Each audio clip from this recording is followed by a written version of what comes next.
নমস্কার, আপনাদের প্রত্যেককে ইংলিশ টিউশনে সুস্বাগতম। আজ আমি ইংরাজি ভোকাবুলারির ইডিয়মস নিয়ে আলোচনা করব।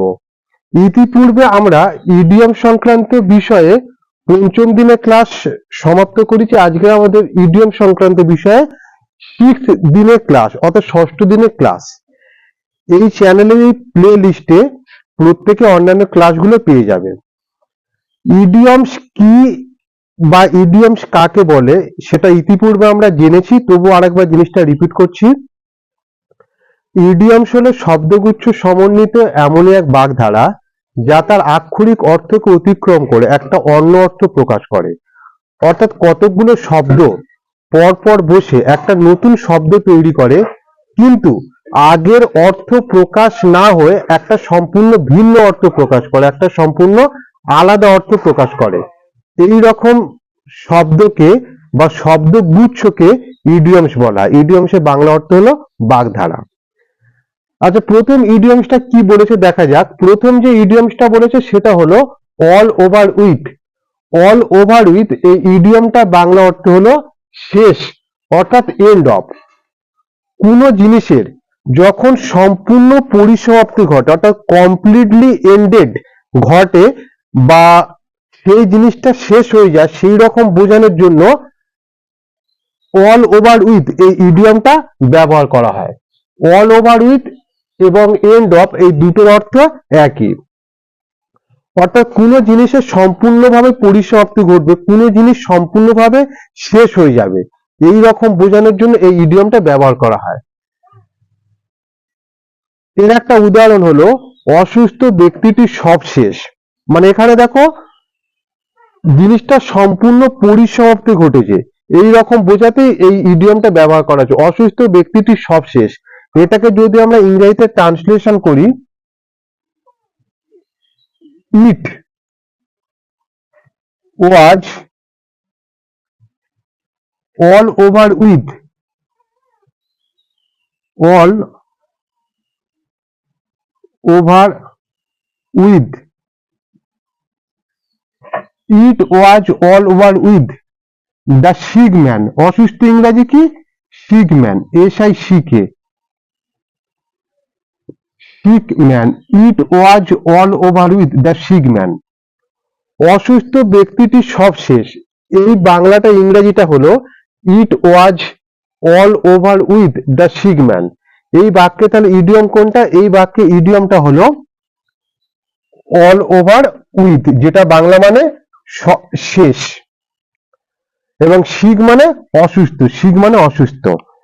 পরে ইডিয়মটা খেয়াল করে দেখো, পরে যে ইডিয়মটা দেওয়া রয়েছে সেটা হলো এ লেম এক্সকিউজ, মানে বাজে ওজোর। An excuse without any validity, মানে একটা অজুহাত যার কোনো গুরুত্ব নেই।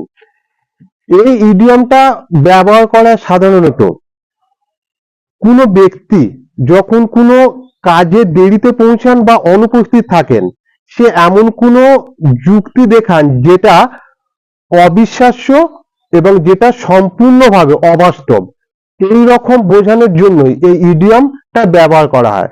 মানে কোনো একজন ব্যক্তি কোনো কাজে দেরিতে পৌঁছাচ্ছেন এবং অনুপস্থিত থাকেন, তার যুক্তির পরিপ্রেক্ষিতে সে যে কারণগুলো দেখায়, সেই কারণগুলো যখন সম্পূর্ণ অবিশ্বাস্য বা অযৌক্তিক হয়, সেই রকম ক্ষেত্রে এই ইডিয়মটা ব্যবহার করা হয়। এর একটা উদাহরণ হলো যে আমাদের তার অনুপস্থিতির জন্য একটা বাজে ওজোর দিয়েছিল। সে যে অনুপস্থিত ছিল সেটার জন্য সে যে কারণটা দেখিয়েছিল সেটা সম্পূর্ণ অবিশ্বাস্য। আচ্ছা, এটাকে যদি আমরা ট্রান্সলেশন করি, সেই ইংরাজি কি? হি গেভ আস। গেভ শব্দটা এসেছে গিভ থেকে, he gave us a lame, LAM, lame. He gave us a lame excuse. আচ্ছা, এখান থেকে লিখছি EXCUAC। He gave us a lame excuse for his অনুপস্থিতি। ইংরেজি কি? অনুপস্থিতি ইংরেজি হলো absence. For his absence, ABSENCE,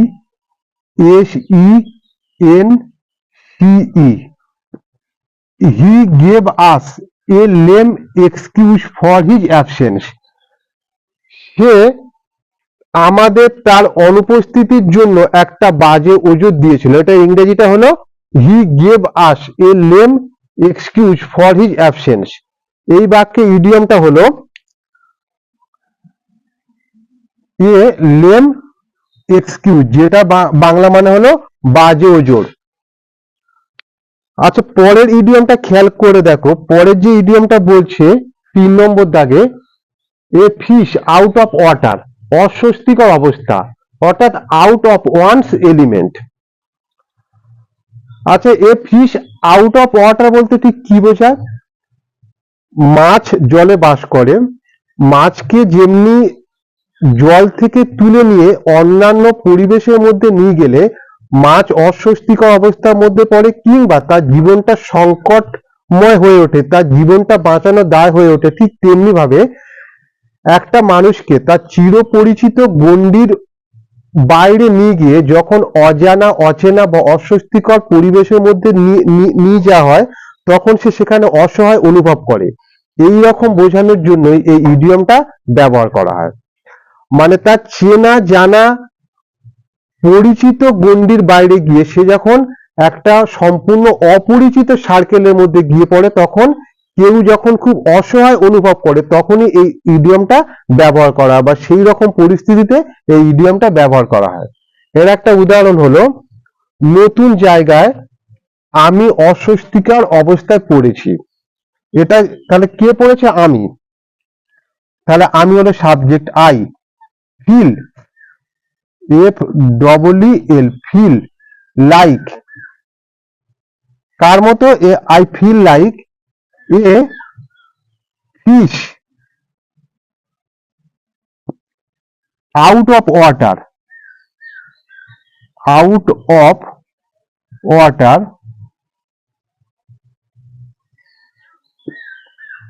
in the new place. New মানে নতুন, প্লেস মানে স্থান। আচ্ছা, প্লেসটা এখানটা লিখছি,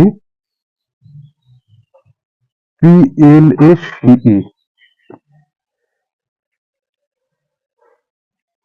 নতুন জায়গায় আমি অস্বস্তিকর অবস্থায় পড়েছি, এটার ইংরেজিটা হলো I feel like a fish out of water in the new place. নতুন জায়গাতে আমি অস্বস্তিকর অবস্থার মধ্যে পড়েছিলাম। এই বাক্যে a fish out of water, এটা হলো ইডিয়ম, যার বাংলা অর্থ হলো অস্বস্তিকর অবস্থা। এবার 4 দাগে ইডিয়মটা লক্ষ্য করে দেখো। 4 দাগে ইডিয়মটা বলছে as it were. As it were, এই ইডিয়মটা বাংলা অর্থ হলো যেন, অর্থাৎ লাইক। এই ইডিয়মটা ব্যবহার করা হয় সাধারণত কোনো কিছু ঘটনা বর্ণনা দেবার জন্য, যেটা অযৌক্তিক এবং অবাস্তব। অর্থাৎ কোনো কিছু আলংকারিক বা রূপক অর্থে এই ইডিয়মটা ব্যবহার করা, মানে একটা জিনিসের সঙ্গে আর একটা জিনিসের তুলনা করা হয় বা বর্ণনা করা হয়, যেটা বাস্তবে কোনো মতেই সম্ভব নয়। সাধারণত এই ইডিয়মটা ব্যবহার করা হয় রূপক বা আলংকারিক অর্থে, এবং বেশিরভাগ কবিতার ক্ষেত্রে এই ইডিয়মগুলো ব্যবহার করা হয়ে থাকে। এর একটা উদাহরণ লক্ষ্য করা যাক। চাঁদ যেন আকাশের প্রদীপ। আকাশে যে চাঁদটা রয়েছে সেটা যেন প্রদীপ। এটা কিন্তু একটা রূপক অর্থে বা আলংকারিক অর্থে ব্যবহার করা হচ্ছে, এবং চাঁদকে আকাশের প্রদীপের সঙ্গে তুলনা করা হচ্ছে। এটা কিন্তু কোনো মতেই সম্ভব নয়, এটার বাস্তব কোনো ভিত্তি নেই। এটা শুধুমাত্র একটা বর্ণনা দেওয়ার জন্য বা রূপক অর্থে ব্যবহার করা হয়েছে। এটাকে যদি আমরা ইংরেজিতে ট্রান্সলেশন করি, চাঁদ যেন আকাশের প্রদীপ, তাহলে এই বাক্যে সাবজেক্ট কোনটা? চাঁদ। দা মুন, মুনের আগে সর্বদা দি বসবে। The moon is as it were, as it were, the moon is as it were. প্রদীপ, কার চাঁদ? আকাশের প্রদীপ। চাঁদ যেন আকাশের প্রদীপ, আকাশের প্রদীপ। তা আকাশের প্রদীপ ইংরেজিটা কি? The lamp of the sky. Lamp, lamp মানে প্রদীপ, LAMP, lamp of the sky, sky মানে আকাশ। The moon is as it were, আচ্ছা এখানে একটা কোমা হবে, the moon is as it were the lamp of the sky. চাঁদ যেন আকাশের প্রদীপ, এটার ইংরেজিটা কি? The moon is as it were the lamp of the sky. এই বাক্যে ইডিয়মটা কোনটা? এই বাক্যে ইডিয়মটা হলো অ্যাজ ইট ওয়ার, যেটা বাংলা অর্থ যেন। আরে পরে ইডিয়মটা লক্ষ্য করা যাক, 5 নম্বর ইডিয়মটা অ্যাজ এ রুল। এই ইডিয়মটা বাংলা অর্থ হলো সাধারণত, অর্থাৎ রেগুলারলি। এই ইডিয়মটা ব্যবহার করা সাধারণত কারোর বা কোনো মানুষের ধারাবাহিক বা নিত্য নৈমিত্তিক অভ্যাসের ক্ষেত্রে, যে অভ্যাসটা সাধারণত কোনো কিছু ব্যতিক্রম ঘটে না, যে অভ্যাসটা একটা দীর্ঘকালীন ধরে চলে আসছে, দীর্ঘকালীন ধারাবাহিকভাবে চলে আসছে, এই রকম বোঝানোর জন্যই এই ইডিয়মটা ব্যবহার করা হয়। মানে একটা দীর্ঘকালীন ধারাবাহিক অভ্যাস, এটা বোঝানোর জন্য এই ইডিয়মটা ব্যবহার করা হয়। এর একটা উদাহরণ হলো, সাধারণত আমি রাত 10টা 20 শুতে যাই। মানে এটা দীর্ঘকালীন ধারাবাহিক অভ্যাস বোঝাচ্ছে, দীর্ঘকালীন ধারাবাহিক নিয়মিত অভ্যাস। তাহলে সাধারণত আমি রাত 10টা 20 শুতে যাই। তাহলে এবং এই ইডিয়মটা ক্ষেত্রে সাধারণত যে কোনো ইংরাজি বাক্যের হয় শুরুতে কিংবা শেষে সাধারণত ব্যবহার করা, তবে কিছু ক্ষেত্রে ব্যতিক্রম রয়েছে। বাক্যের সৌন্দর্য আনার জন্য হয় বাক্যের শুরুতে বসবে নাহলে শেষে। আচ্ছা আমরা এটা শুরুতেই বসিয়ে দিচ্ছি, অ্যাজ এ রুল, সাধারণত I go to bed, I